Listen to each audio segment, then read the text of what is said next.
and welcome to ConTinual, the convention that's always here when you need us. With me today is the author of the Laura Fleming mysteries, the Where Are You Now and Family Skeleton series, many short stories, including the Agatha Award-winning Sleeping with the Plush, and editor of 7 best-selling urban fantasy anthologies.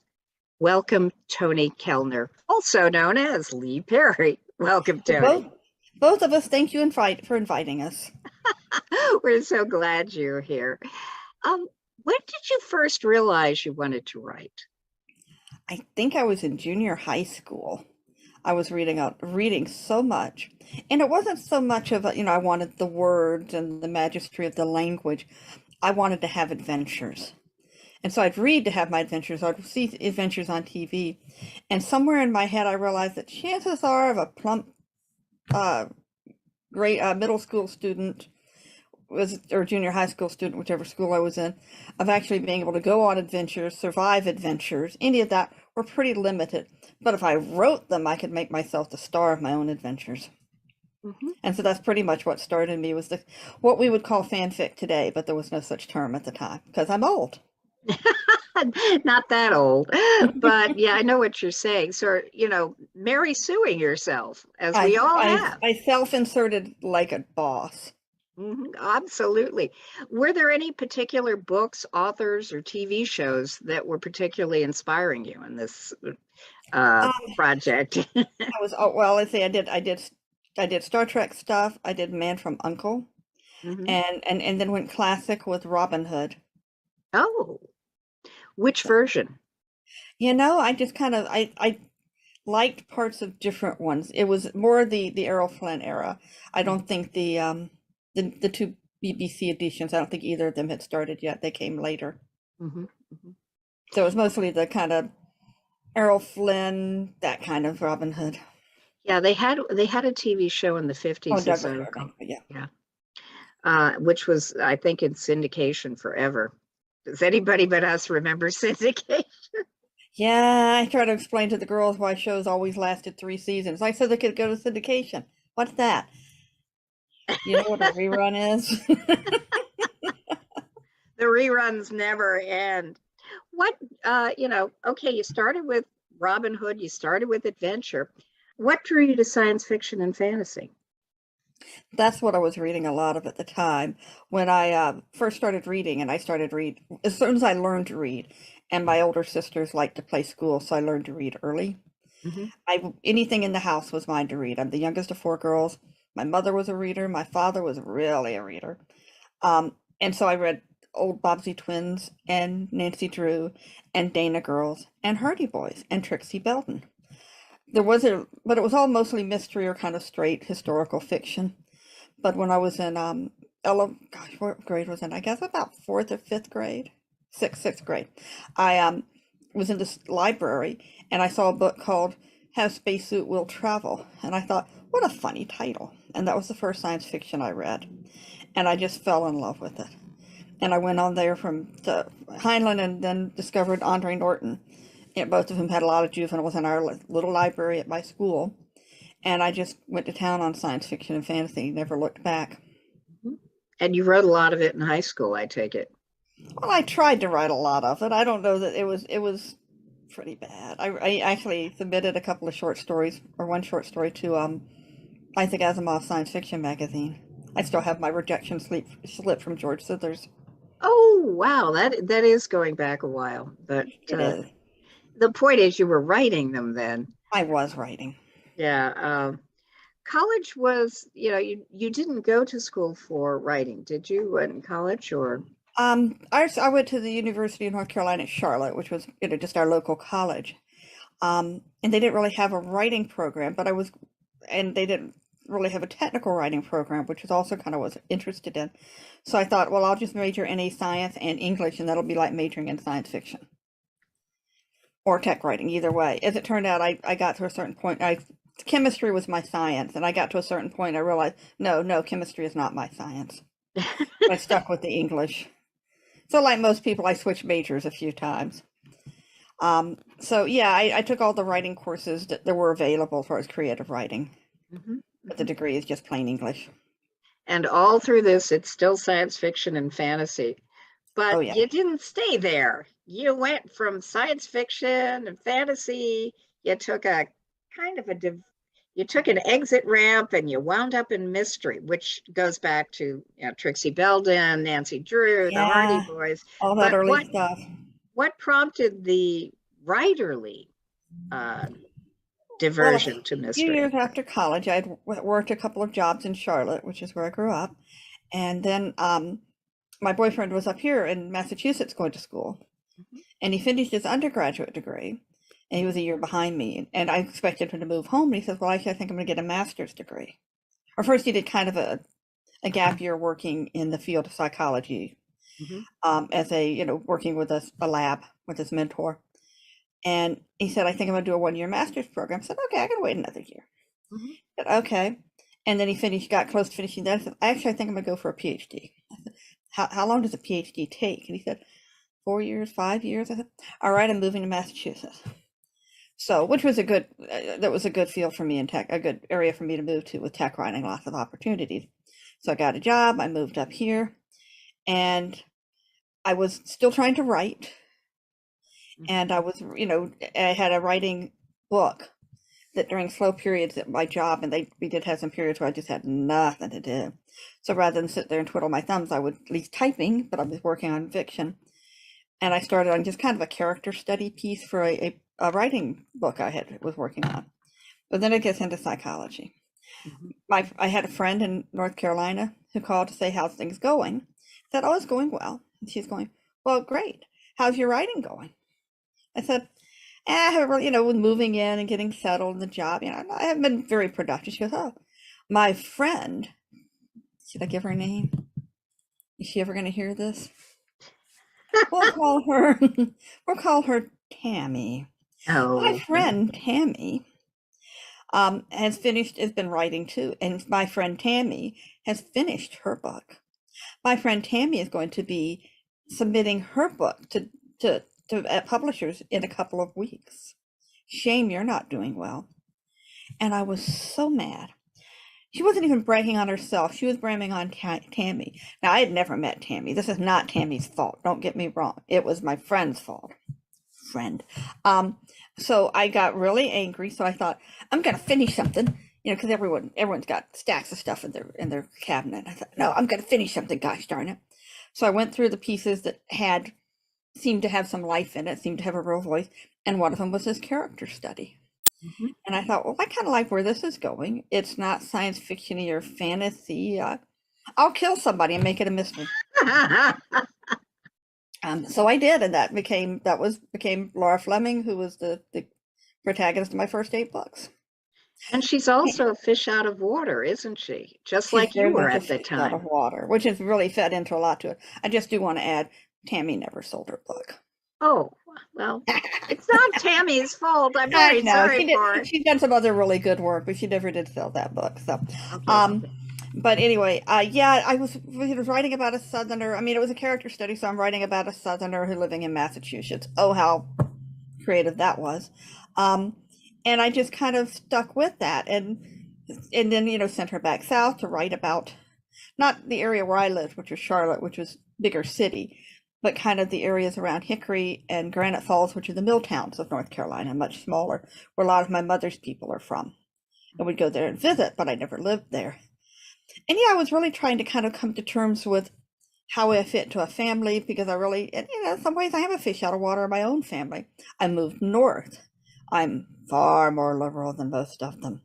So much more so. Yeah, the Trump years were not easy times for families. They were, I had a more formal education, not smarter, just a more formal education than they did. I was more bookish. I was more nerdy. I married a Northerner, and all these things I didn't fit in. I didn't feel like I was part of the family, at least. And in kind of coming to terms with that with myself, I did the same thing with Laura. Mhm. And and she found her place in the family by being the official family mystery solver. Mhm. You know how every family has these roles? It's like, oh, when we have, so and so always makes the deviled eggs, or so and so arranges the Christmas party. Well, in this case, I just added, and Laura sells the mysteries. Mhm. or fixes things. You know, in And our fixes family, things. it's not so much solving the mystery. It's usually, I'm Irish Italian, so there aren't no secrets. I mean, No. they're all shouted from the rooftop, but there are certain people in the family who are fixers. Yeah. And when something gets broken, they have to fix it. And that role just seems to go downhill. It's the mother's role, it's the daughter's role, it's the daughter's role. And that's what I find fascinating about families. As you say, the roles are very defined, and they are lineages practically. They can be. They absolutely can. Although when you've got multiple kids, obviously it has to get divided up. Yeah, it does Since get Laura was a single mother, a single child, an only child, so she got it all. yeah, well, there's that small problem.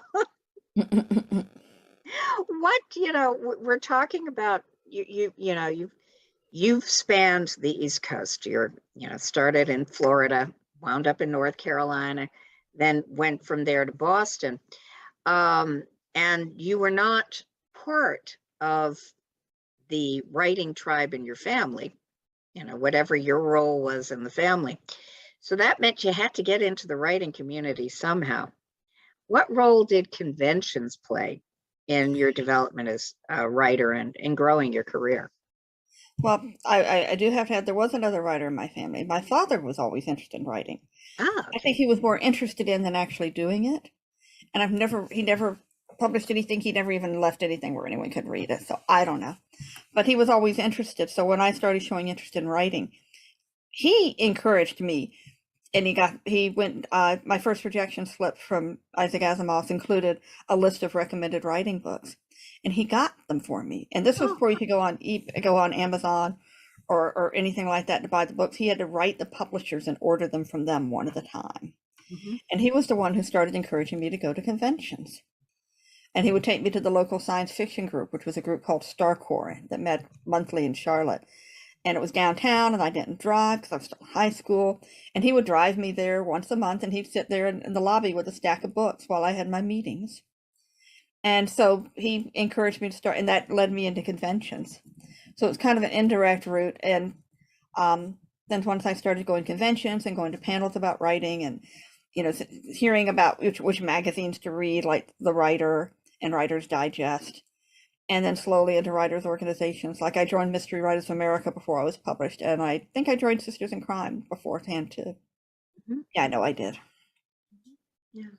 So those, Uh, every step you take, you learn a little bit more about the field. You learn more about the players. mhm. And then at first it was always at one romance writers convention because it was in Charlotte. And you kind of go to what you've got. And everyone thought it was very cute that my father had brought me to a romance convention. I said, oh, no, no, no. They thought that I had brought him. I said, oh, no, he brought me. He was the one interested in writing romantic suspense. I wasn't.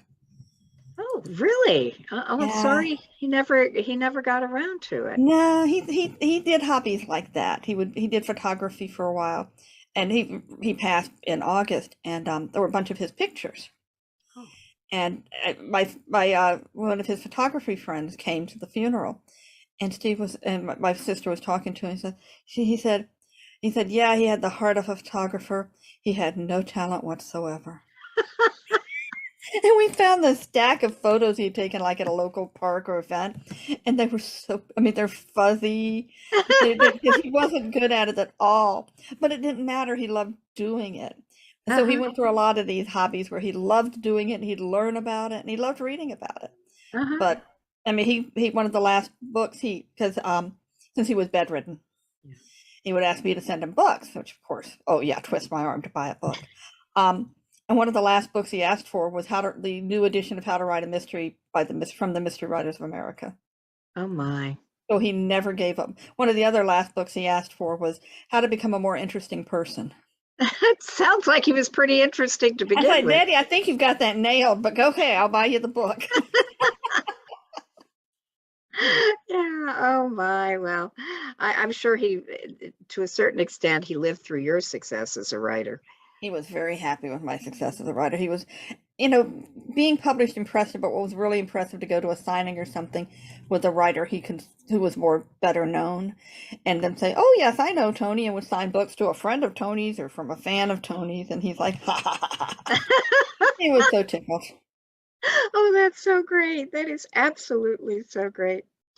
Um, after 8 books, you decided, and your publisher decided, maybe you need a little bit of a break from Laura Fleming.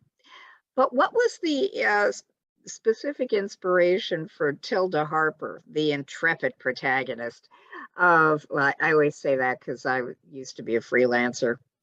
I know how intrepid they actually are.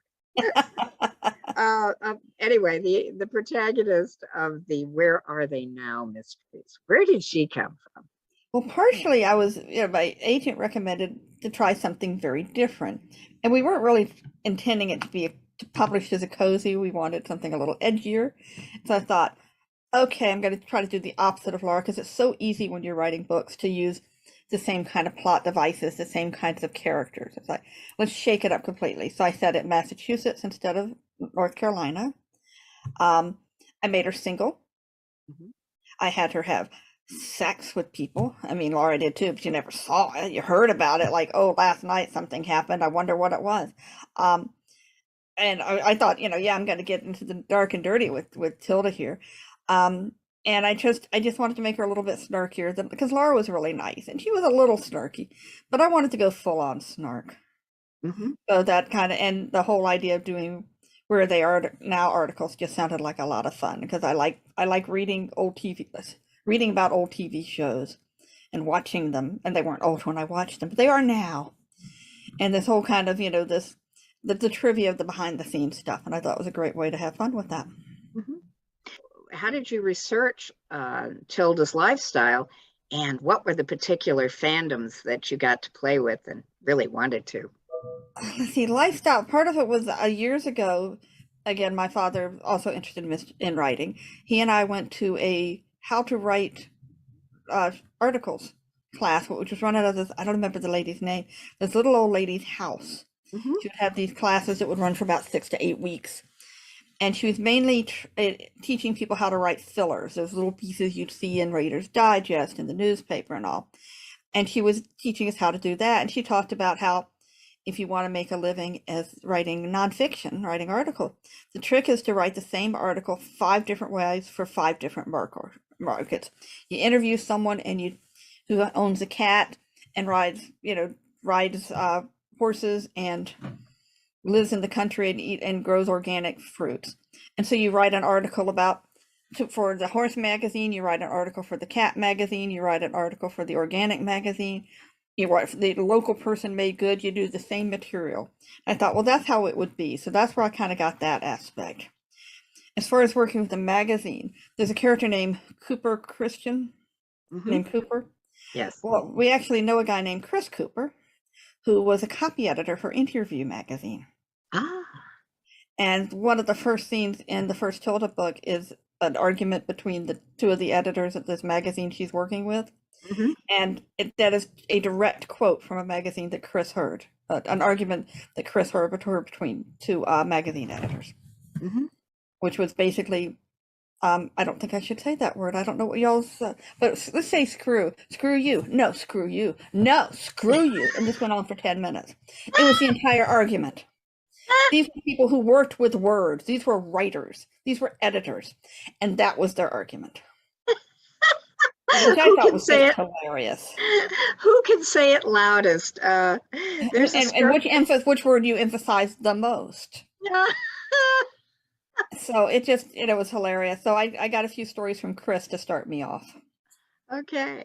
And you've mentioned you've got a lot of fandoms, and you've had fandoms your whole life. Yeah. Could you share some of that with us and how they played into the Where Are They Now series? Well, one of the first shows I really adored, which totally dates me, is The Brady Bunch. Mm-hmm. And then later on, when I got a little cooler, I hope, I liked The Addams Family. Mm-hmm. So in the first Tilda book, Curse the Kissing Cousins, it's imagining a show that was a cross between The Addams Family and The Brady Bunch. And I thought that, yes, the idea of someone killing these kids one by one, and this kind of building in the tension that she discovered that several of them have already died. Mm-hmm. It's like, were they accidents? Were they murders? Was it just an overdose? Until she starts trying to find, and there's one cast member who's gone missing over the years, Mm-hmm. and which was based kind of on some of the stuff with Betty Page. Mm-hmm. Betty Page went missing for a long time, and nobody knew what had come of her. And it's not that she was hiding; she just, fell off. Dropped off the radar. And so that's kind of, what happened to Mercy. The original title of the book was Without Mercy, because they were looking for the character Mercy. Mm-hmm. But then when it was published in paperback, that house already had a book called Without Mercy. So we went to Curse of the Kissing Cousins, which actually I like better, but Mm-hmm. it Okay. worked out fine. Okay. Well, hey, as long as it works out. Speaking of Okay, fandoms, I'm going to do a little diversion and ask for a little bit of the secret here. Who would you fangirl squee over if you ever met them in real life? golly, so many. Well, I have met James Marsters at a convention, Mm-hmm. and there was some quiet squeeing going on there. And we did a Q&A thing, and this was after he had done the bit on the guest bit on Torchwood, and of course post Buffy. Yes. And so I fed the question to my daughter. It's like, okay, ask him who's the better kisser. Ah! Was it John Barrowman? Was it Sarah Michelle Gellar, or was it Landau, the lady Drusilla? His last name, first name I can't remember. And just to see what he'd say. Yeah. And he said, actually, it was a toss between Landau and Barrowman.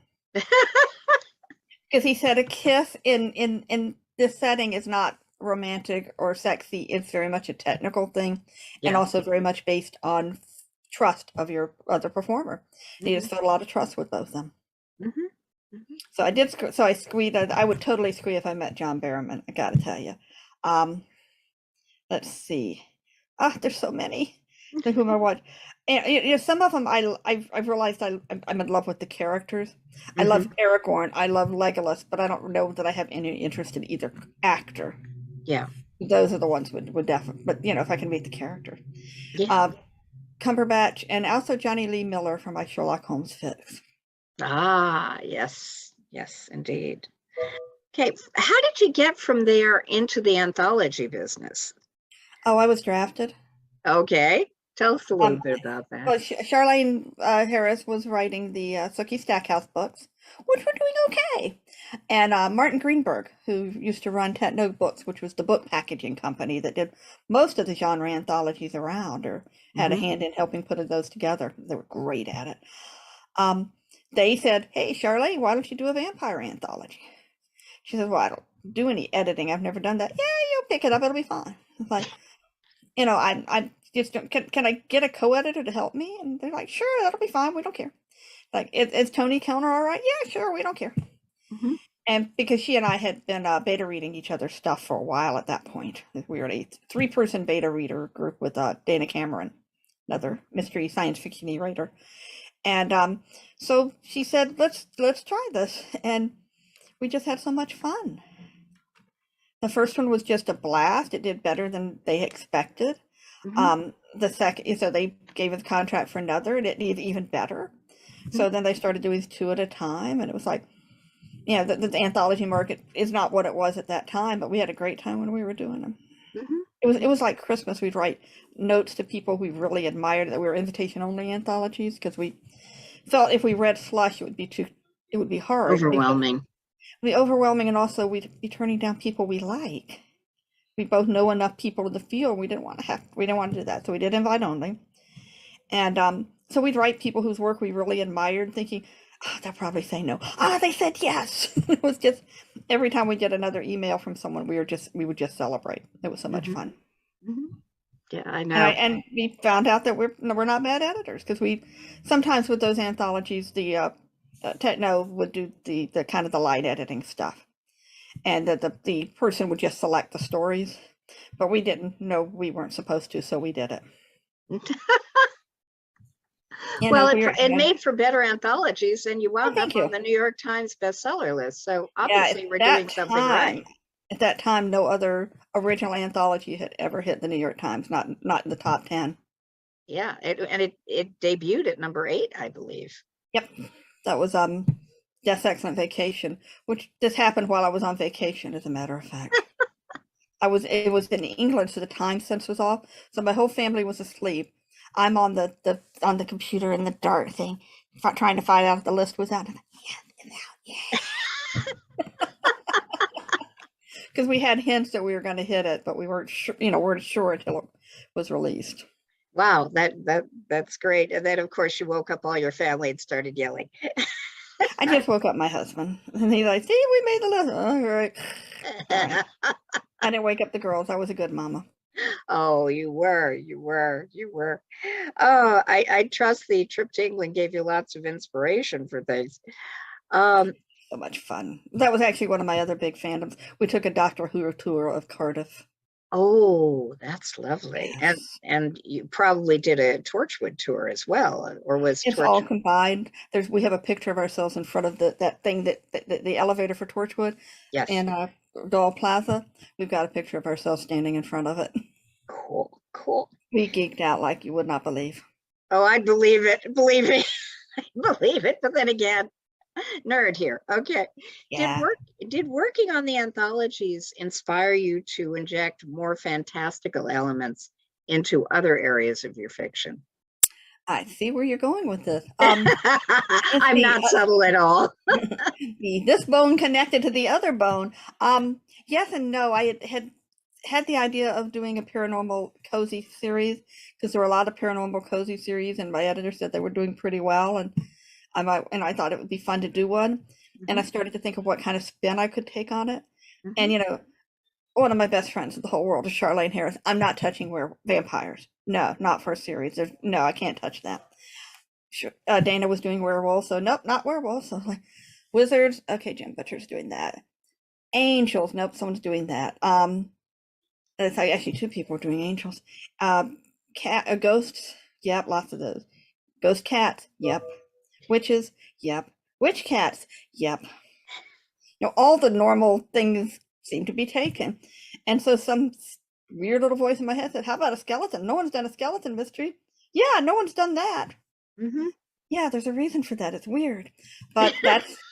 And so I wrote like the first couple of pages that ended up being in the first family skeleton book of George's encounter with Sid sneaking up on her, which set the tone for the relationship right there. And it's just, and then he sat at my computer for 10 years. Really? You mean this? Yes. Sid goes back to like 2006? Yeah, my the Where Are They Now series was hard to sell. It took me a long time. So since it wasn't selling, I thought I better do something else. So I started this Sid thing, and then it's at my computer. And then after the Where Are They Now ended, my editor said, what else have you got? And so I put together 7 1 or 2 page pitches for different series, some mystery, some more fantastical. And I wanted to round it up to 8 for whatever reason. And I thought, and Steve, my husband, was like, just throw in that skeleton one, put in Sid.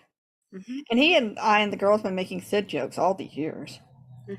And I said, well, it's weird, but what the heck? So I polished it up a little bit, plopped it in. First, I was pitching to an agent because we were pretty sure we wanted to work together, but he wanted to know a particular project. He said, do the skeleton one. I'm like, really? He said, oh, yeah, that's the one. But let's see what Ginger Buchanan, that Ace, is going to say. I said, all right. So I took him to her, and she went through him. Oh, I think there's the skeleton one. Okay, so I wrote the skeleton one. Yeah, well, your agent definitely had a channel to Ginger's brain. I know them both. Yeah, so, he worked with Ginger a lot, so. He knew right off the bat what she would go for. Although he made one mistake with working with Ginger. He said, well, it's a cozy, it's Ginger, make sure you give her pun titles. She loves pun titles. Well, Carolyn Haynes, who does a series, is really about a ghost, but bones are always in the title. So that took out most of the good ones. So, but my daughters and I, we're all like this, we sat there at dinner one night just coming up with different, Pelvis has left the building, all kinds of silly pun titles before we came up with the pun. We sent them to her. She says, oh, I don't like pun titles. Oh, well, even agents aren't perfect. So I'm like, okay, what do you want to call it? And it was originally the skeleton that was going to be the skeleton in the armoire. Hmm? Or no, skeleton. We decided not to do a skeleton in the attic or skeleton in the closet because those have both been done a lot. Mm-hmm. So we're going to go with the skeleton in the armoire Yes. because we thought that sounded cool. And there is an armoire in that Sid hides in sometimes. And then they kind of did a bunch of cover designs with skeleton and with them peering out of an armoire. And they're really cool covers for a horror novel, but they look terrible for a cozy.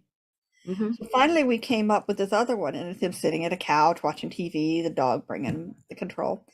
And he's like, I was like, well, so there's no armoire? She goes, oh no, change the title, would you? Okay. For the folks who don't necessarily know Sid, because I confess Sid was the first series of yours that I gobbled up. Could you tell them a little bit about the Family Skeleton Mysteries and how the character developed over that 10 years between devising getting the idea and actually bringing it to the public? The funny thing is, or I think it's funny, Sid didn't change at all. Sid came out making bad bone jokes and being a little wistful and just the way I wanted to be from the very beginning. It's just the name, everything was like, boop, no planning. What really evolved was Georgia, his human best friend. Well, Sid human, I mean, human skeleton. She's also a human skeleton. His pet living human? Yeah, I don't know. They're best friends. You ask which one's the sidekick. It depends on which one you ask. So I thought, but I had to kept rechanging how she was going to be. Originally, she was going to be a grad student, and all these different things. And Sid was going to be helping her, obviously, along the way. And it was my editor again, Ginger, who said, well, why don't you make her a single mother and give her nerd daughter? Because you got nerd daughters. It's because Ginger knows my daughters, and oh yes. And they don't consider nerd an insult in any way. Oh. In fact, I have seen my daughter Valerie walk into a room where her friends were and say, I smell nerds. Like, okay, Val, you go for it. But so it was this whole sense of that kind of pulling on myself. So I redesigned Georgia, and I thought, but she needs a job. And Ginger thought about, so how about a bed and breakfast? I said, no, I don't want to. There's a lot of those. And I said, and I said, what about a locksmith? Can a skeleton key? That'll be funny. She said, nah, that's not gonna. She didn't like that idea. So I made the locksmith her sister instead and put her in there. And then I came up with an adjunct English professor. I thought, who's going to be likely to be able to deal with the idea of a walking, talking skeleton as part of the family? Academics. You give them enough proof, they'll believe anything. Mm-hmm. So since Sid is right there and can prove himself, they're like, okay, he exists, fine, we'll deal with it. Mm-hmm. And so Georgia got redesigned a lot, and all the side characters got. I threw in the dog mainly because it was funny. Mm-hmm. And that dog changed breeds over the. Yeah, well, there was a thing in the at that point in cozies, and it may still be true. If you put a cat on the cover, it sells better. Mm-hmm. And so Ginger said, put a cat in the book, or see if you can put a cat in the book. I said, I've never had a cat. I can't. I'll do it wrong. How about a guinea pig? Because we had guinea pigs. She said, no, you cannot put a guinea pig on the cover. People think it's a rat. It's like, guinea pigs do not look like rats. They have no tails. But all right, you're the editor, and so we compromised on dog. Mm-hmm. Because I thought a dog and bones, I can work with that. Lots of comedy that you wouldn't even get with a cat, even if you had them. So no, it just wouldn't be the same. So Sid is a walking, talking skeleton. He moved in with the Thackeray family when Georgia was only 6 because he rescued her from a bad, a potentially dangerous situation when she was a kid. Mm-hmm. And has been living with the family not living, but been with the family ever since. Mm-hmm. And so now she's moved back home with her daughter, who's a teenager. And Sid sees someone he recognizes. He has no memory of his life as a human being, as a fully fleshed human being. So he sees someone for the first time that he kind of recognizes from the before times. And that sets him out on the first mystery, which is to solve Sid's own murder. Mm-hmm. Yeah. Sid, in addition to being surrounded by family and talked about in first person, because one of the changes that happened was, in Laura and in Tilda's books, they're third person, but Laura's first person. Oh, okay, my bad. I thought it was third. Okay. I originally wrote it in third person, and it just came to life better with first. Okay. I may have seen the wrong thing on Amazon then. But, you know, Sid is very much a family affair in the books, and it's a family affair in your real life. Both your daughters have been helping you on Sid's website, because Sid's website is different than Toni Kelner's website. Definitely different flavor. Yeah, could you tell us a little bit about that and what they're doing to help out the website? Well, my daughter Maggie is an animator. She went to Savannah College of Art and Design. She's available for commissions, I'm just saying. But she did the animated trailers I've done, plus all the little videos. Mm-hmm. Let's see, or not the videos, little spot artwork that are used on the website. The video I've got of I Want a Sleuthing Skeleton for Christmas, which is where I took I Want a Hippopotamus for Christmas and changed the words, obviously. My daughter Valerie did the singing and arranging. I don't know what arranging means, but she said she did arranging for that and recorded it for Maggie to then match up to the animation. Oh, very cool. Very cool. But as far as, you know, they've been giving me skeleton things. This was my Mother's Day present this year. Oh, this was one of them. I've got a house full of skeleton stuff, jewelry. I see one sort of leaning on the printer in back of you. Oh yeah, that's travel size Sid. For book signings, obviously. Yeah. But so they've been giving me Sid presents or drawing me Sid artwork. When they were into this Sculpey clay, Valerie actually did a little sculpture of Sid for me. Oh, how cool. How cool.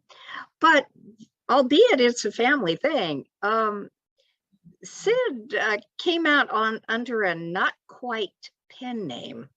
Could you tell us a little bit about that? And he has his own website under that not quite. Oh yeah, totally different. Leigh Perry came about because after, as is not uncommon with series, when one series ends, sometimes they'll give you a pen name because it's a new series and it's, you know, of different direction. But honestly, in my case, it was a little bit that, a lot of it, that the Toni Kelner novels weren't selling particularly well. So in order to make me into a new author, I became Leigh Perry. And since my real name is Toni Leigh Perry Kelner, I was going to do, what was I going to do? I think I was going to do Toni Lee, because then I could still be Toni. Right. I thought, well, that would be easier. And so the first thing you do when you pick a pen name these days is you check for the URLs to see if anyone's using that website. Yes. And Toni L.E.E. Yes. was an exotic model. Okay, let's not do that one. Okay, Toni L, was it ToniLeigh.com? A different exotic model. So that's what we tried. Okay, let's just skip the Tonys and the Lees and went with Leigh Perry. And there is a Leigh Perry who's a photographer, but that wasn't an embarrassing mix-up. No. So that's how I picked the pen name to match the website. It's available. And you had the names right there in your name, Toni L.P Kelner.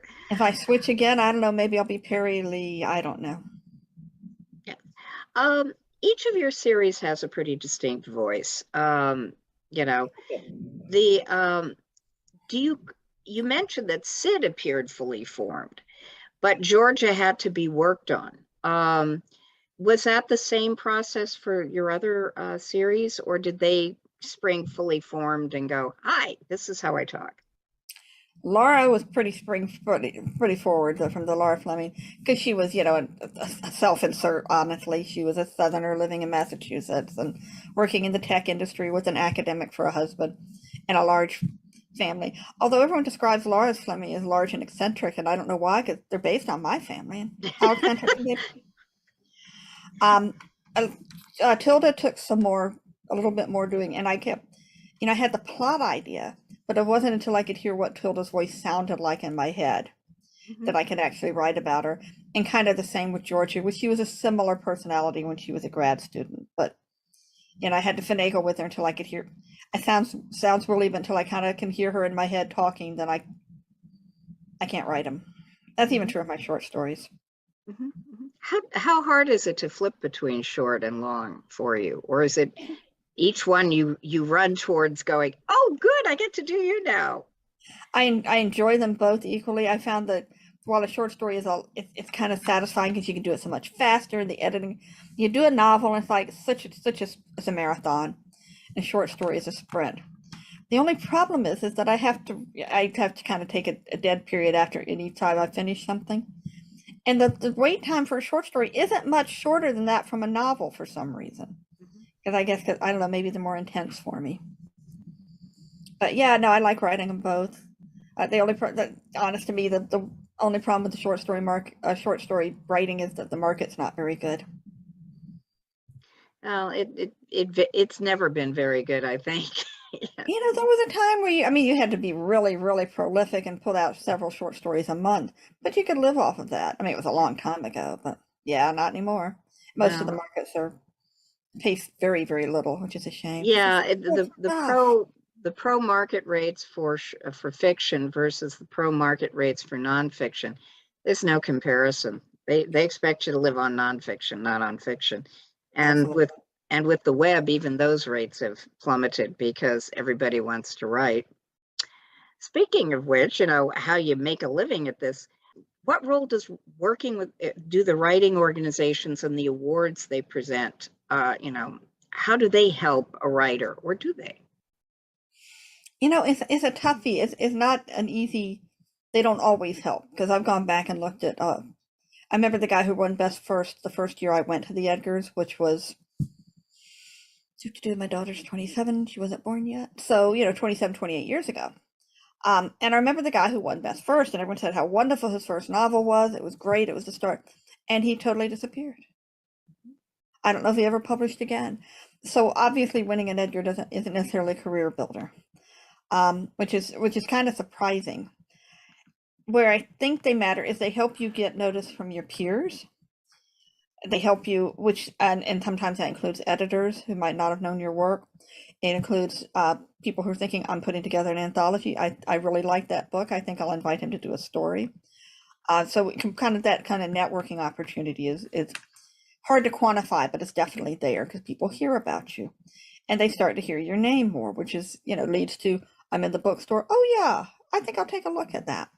So I think it's wonderful, but it's not a direct thing, I'm afraid.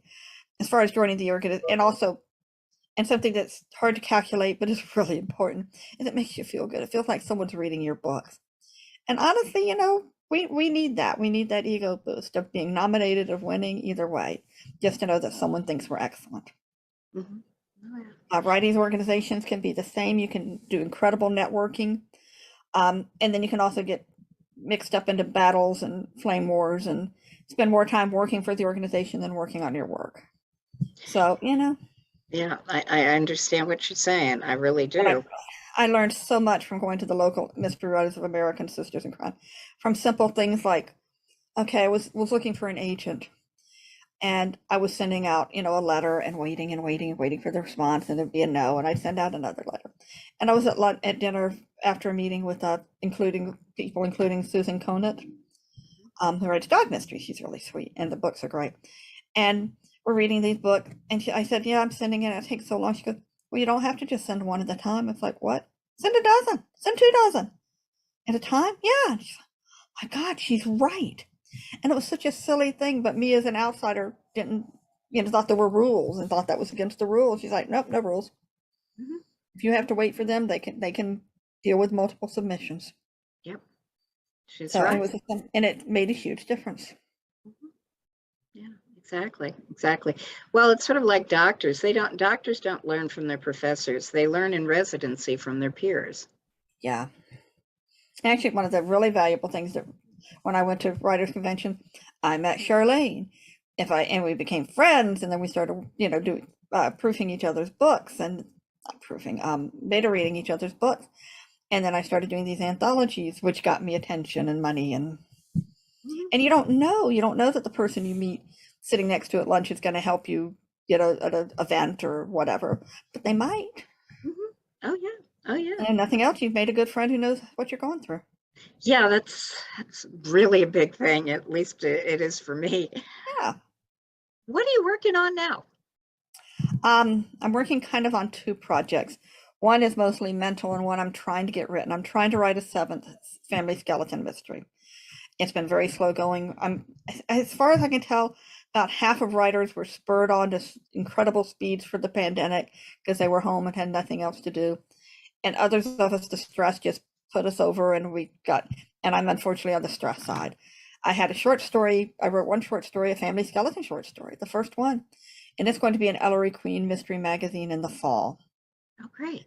And so I'm working on a 7th novel. And the problem is my publisher quit doing fiction at all, diversion books. So I think we're probably gonna indie publish it. Because I think we've moved the series once. I don't think we're gonna be able to move it again. Yeah. So I'm working on that. And I'm also kind of noodling over the idea of I've kind of got some of the characters for a kind of a suburban caper novel, where it's a kind of a heist among parents at a high school. So it's kind of a reformed con artist who is now using her powers for good. So I'm having fun learning about con artists.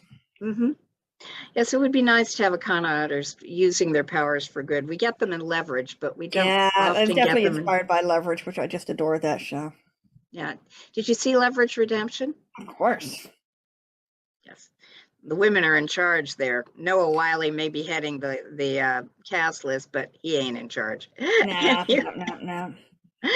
Anyway, is there anything you'd like to add? We provide soapboxes free of charge. For those people who are like me and had a hard time writing during the pandemic, don't hate on yourself. I mean, you go onto Facebook and you find some, well, it's noon and I've just finished my 2nd novel of the day. I think I'll write another one before bedtime. And it's so hard to not compare yourself and feel down on yourself. It's like, try not to, remember what you've done. Remember that, yes, you still know how to write a book. I know someone who had COVID a couple of times, and she's still writing, but it slowed down her production speed. She can only concentrate like an hour at a time rather than pretty much an 8-hour a day. And she feels bad, but it's like, no, you're still moving forward. So that's kind of my thing. It's like, it's been a tough time for everyone. The stress levels are just crazy. And so forgive yourself. Yeah. That's important advice to everyone. Thank you, Toni, and I look forward to whatever comes out, whether it's Sid or con artists. So yeah, maybe he'll meet a con artist. You don't know. You never can tell. And thank you out there for joining us here at ConTinual.